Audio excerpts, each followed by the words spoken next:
ప్రతిపక్ష నాయకుడిగా నువ్వు ఇటువంటి ప్రతిపాదనలు చేస్తున్నావు, దీనికి అర్థం ఉందా అని చెప్పి ప్రశ్నిస్తే, అంటే మీడియా ప్రశ్నిస్తే మీరు దాడులు చేస్తారా?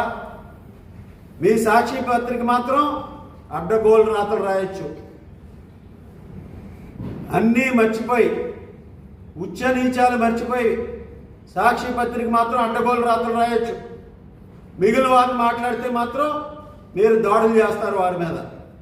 ఈరోజు రాధాకృష్ణ గారు ఇప్పుడు కూడా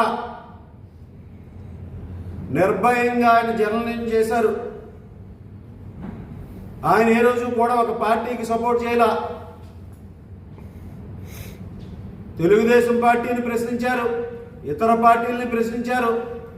ఏదైనా అటువంటి సమస్యలు వచ్చినప్పుడు, ఏదైనా ఈ రాష్ట్ర ప్రయోజనాలకు విఘాతం కలుగుతున్నప్పుడు ఒక నిర్ణయాత్మకమైనటువంటి జర్నలిజం చేసినటువంటి వ్యక్తి రాధాకృష్ణ గారు.